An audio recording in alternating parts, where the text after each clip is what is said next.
Okay, I'm going to tackle, I think pro-lifers are really approaching the whole late abortion argument wrong. And I used to be just as guilty of this as anybody else, but I've really listened to what pro-choicers say and thought about how people think and how they process information. And I think that going straight for countering their defense of these late abortions is the wrong way to go about it. We've been instinctively going, they go, oh, they're just for these extremely compelling medical reasons. And we fall right into that trap and we start getting out the statistics and, trotting out Ron Fitzsimmons saying he lied through his teeth when he tried to, when he was passing along the late abortions are done for these serious medical reasons. We know that. Okay.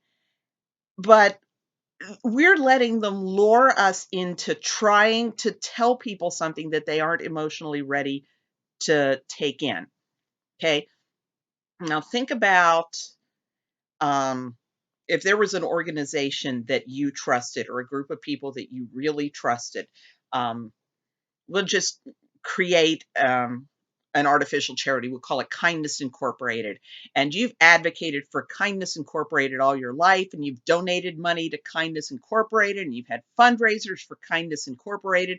And then somebody came and told you that Kindness Incorporated was actually a front for giving puppies to dogfighting rings. Um, you would not be ready to leap from Kindness Incorporated and everything you thought about them. These are nice people, straight to they're total monsters. You would not be able to make that huge leap. You would have to start getting slow pieces of evidence that Kindness Incorporated, maybe they weren't quite everything they said they were. Raising your curiosity in a way that's non-threatening, getting you to start thinking about, okay, what evidence has Kindness Incorporated put forward that they really are doing all these wonderful things and that they're not giving puppies to dog fighters, get you emotionally ready for you to look into this a little bit more yourself and make your own discovery. Sorry, my dog's smacking on a plate. Um, get yourself to where you're ready to look into this yourself. And that's the thing that we need to do with ordinary pro choice citizens and maybe people who are kind of in the middle. I can't decide who's the good guys here. So I think trying to convince people that these horrible, horrible, absolutely staggering, mind boggling things are happening, that's asking too much. That's too big of a leap. They can't get from, um, well, just rare, tragic. Oh, I'd probably do it too if I was in that situation too. What these guys are telling, 6 months pregnant women that they're only 3 months pregnant women and, and doing all these horrible things. People aren't ready to make that emotional leap. And really, that's not the weakest point of the abortion lobby's argument.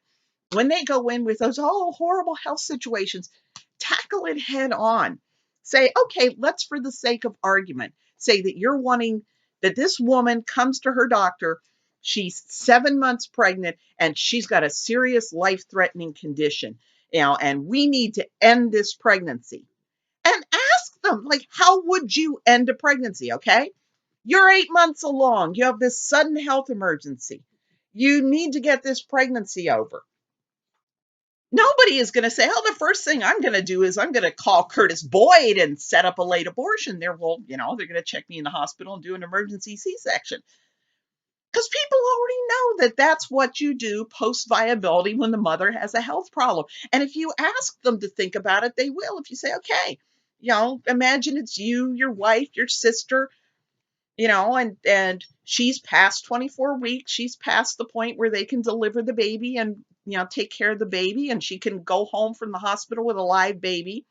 You know, what sense is there in, instead of doing an emergency C-section, which gets the baby out of her in less than 45 minutes, well, about 45 minutes, certainly less than an hour, that life or health threatening pregnancy is over. Okay. Less than 45 minutes to an hour. Life threatening pregnancy is over. During this care, the woman's been in a fully equipped hospital. She's been attended by doctors and nurses. They've had everything they needed to treat both her health problem and any complications she might have. Everything that anybody knows about pregnancy, it makes sense to do that. Then you just point out these late abortions are not done in hospitals, they're done in clinics, and the pregnancy is not over in less than an hour. This takes 3 to 4 days, and the woman is spending those 3 to 4 days in a motel room. And she does not have doctors and nurses there. She has her mom or her sister or her friend or her baby daddy or her husband or whoever it is she brought with her. So you're saying that this woman has a serious health problem, that her life or health is at serious risk, but instead of putting her in a hospital with doctors and nurses and medical equipment, you're putting her in a motel room with her mom in a minibar. Yeah, this just that in and of itself is ridiculous.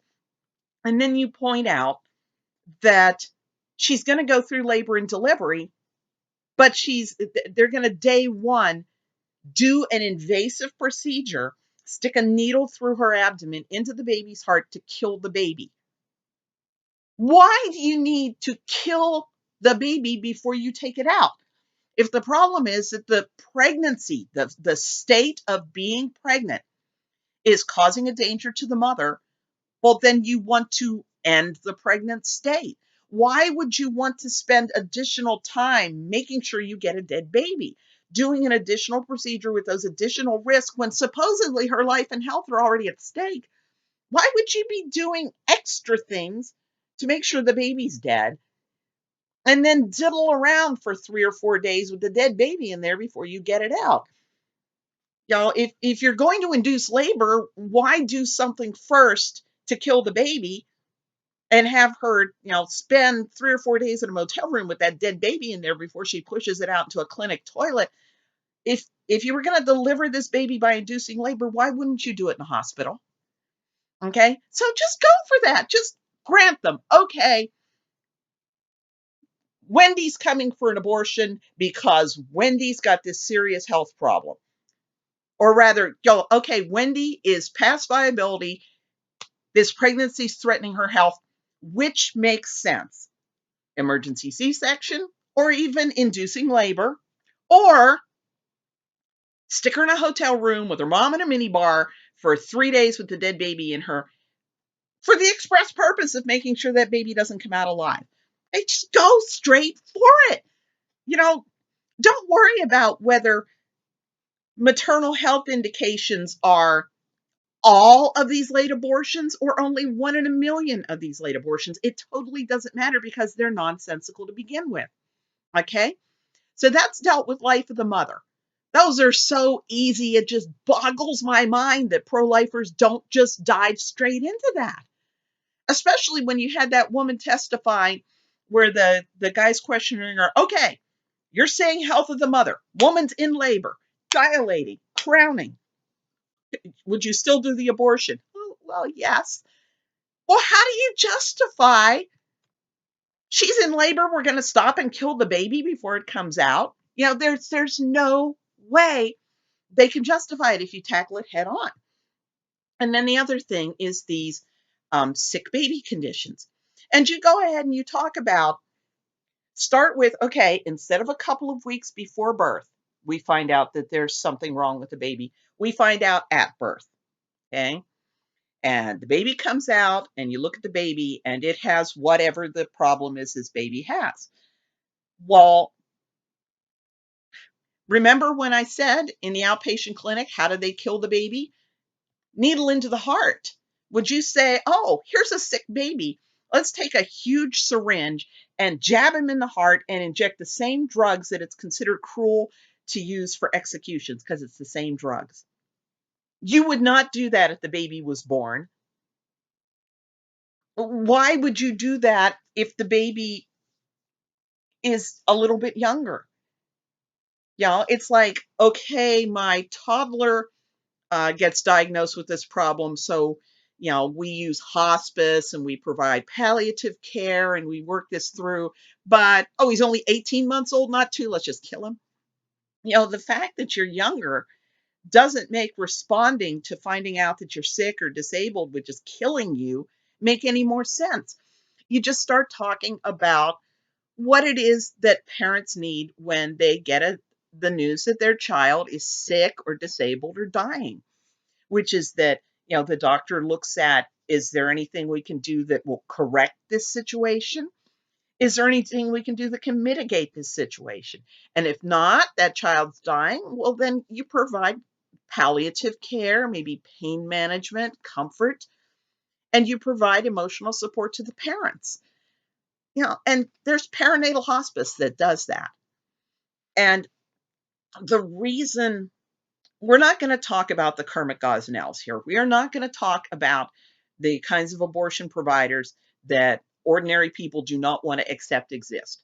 Okay, pro-lifers have no problem believing these people exist because we believe there's got to be something off to begin with that you're doing an abortion.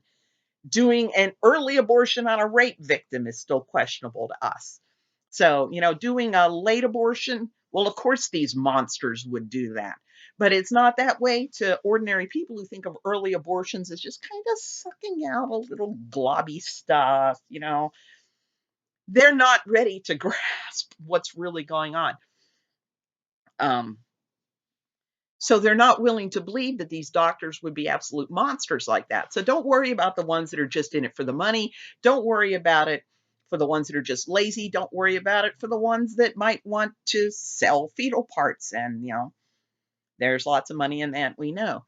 Go ahead and go after the doctor who's normally a very caring and compassionate doctor, but he's found out that there's something wrong with this baby. And think about why doctors go into obstetrics, okay? And because the woman's female, we're going to make the doctor male, okay? Just to avoid pronoun confusion.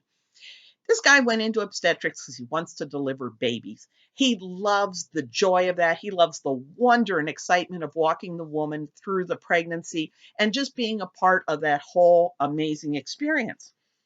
Well, then this pregnancy is not going to proceed that way. It's not going to go on with continued wonder and excitement and anticipation and with this beautiful baby. It's going to be spending maybe weeks with this devastated mother that you just destroyed her life by giving her the worst news she's ever got. So you've got to face her visit after visit after visit after visit after the diagnosis you gave her crushed all her dreams. Okay, so you're that doctor, you don't want to do that. You don't want to be, after all this excitement, all these months, now you're getting to see her and you're the person who brought her this horrible news, and then you're walking with her on this extremely difficult journey. And these doctors, they're not comfortable with that. So they want the situation to be gone. They want this pregnancy over. Because for them, once that baby's aborted, the situation is gone. Okay. They no longer have to deal with it. But it's not like that for the mother. Once she gets that diagnosis and knows that something horrible is wrong with her baby, that's not going to go away. Okay. It doesn't matter. She finds out at 24 weeks, if she aborts at 24 weeks, or if she miscarries at 38 weeks. It's going to be that same journey for the rest of her life where that child is always missing, where all of her hopes and dreams are always dashed. That's never going to change for her. This woman's carrying that with her the rest of her life. She's going to have the sleepless nights. She's going to have the holidays with the underlying sadness because that child's not there. She's going to be remembering all the milestones that her baby's not going to have. Her baby's not going to have a first day of school. Her baby's not going to play Little League. Her baby's not going to the prom. Her baby's not getting married. Her baby's never going to have kids. So for the rest of her life, she's going to have an awareness of where her child would have been if this tragedy hadn't happened. And abortion does not take that away. It doesn't take that away. Okay. What it does is it takes away that period of time of saying goodbye. Okay. That period of time saying goodbye. Um, Part of what happens is in hospice is that people get that emotional support. They get that chance to prepare for their goodbyes. And perinatal hospice, which is hospice that begins before the baby's born, helps to hook the parents up with other parents who've been through the same thing. Maybe their babies had the same diagnosis or a similar diagnosis.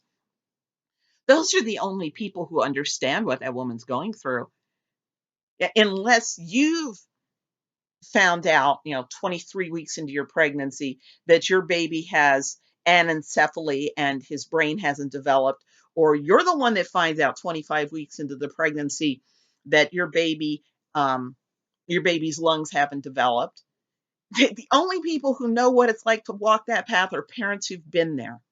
So the first thing perinatal hospice does is it hooks those parents up with other parents who've been there. And then they start making the birth plan. They start talking about, okay, what is the prognosis? How realistic is the prognosis? Are we going to get to spend any time with our baby being alive?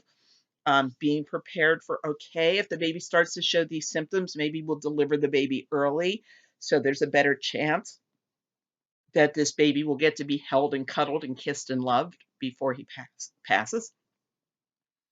So parents get to make plans for that.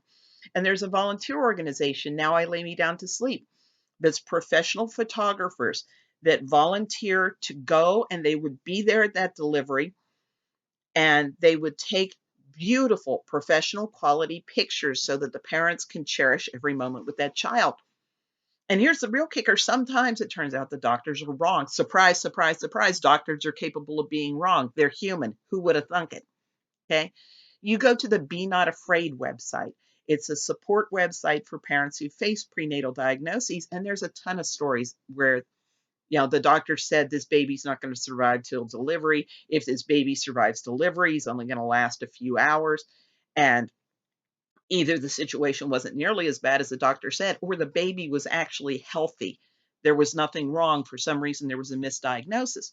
Now, when you go with the abortion, you completely eliminate that possibility. Okay. If the baby dies, if you kill that baby, there's no chance of later finding out that the doctor made a mistake. If the doctor made a mistake, too bad, that baby's dead. You'll find out during the autopsy, won't that be jolly when you're expecting this baby with all of these health problems and this baby comes out okay and he's dead because you trusted this doctor to be correct and to guide you the right way. Can you think of anything more devastating than that?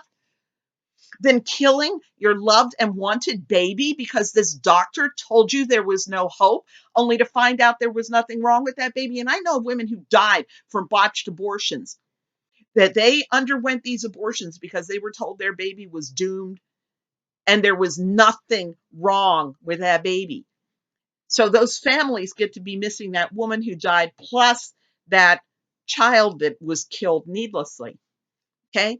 So abortion in these situations is deliberately cutting off all hope for a better outcome, whether it's a little bit better or strikes you as miraculous because you had no idea that there was really nothing wrong with this baby. But that abortion is cutting off any possible hope for anything positive to come out of this. That abortion is saying we're going to maximize the tragedy here. And you're maximizing the tragedy because the doctor doesn't want to deal with it. And if you go to the Be Not Afraid website, a lot of these families, the doctor, if the woman doesn't go through with the abortion, he refuses to provide any further care to her for the rest of her pregnancy because he doesn't want to deal with it. Okay? So go ahead, tackle these head on and let people really think these through, ponder them, come to the conclusion themselves that really this sounds pretty lame. This life of the mother, why would you take extra steps to kill the baby and do something that takes longer to end the pregnancy if the pregnancy is threatening her life and health? Let the person chew on that. And why wouldn't we offer hospice to this family? Let the person think about that. And if you kill the hard cases argument, everything else falls into place. So stop with the numbers game about how many abortions are for that reason. First of all, it makes you sound really insensitive. Second of all, you're going to hit a brick wall because people aren't ready to believe this. And third of all, it's really easy to refute the idea that abortion is good or right or just in those situations anyway.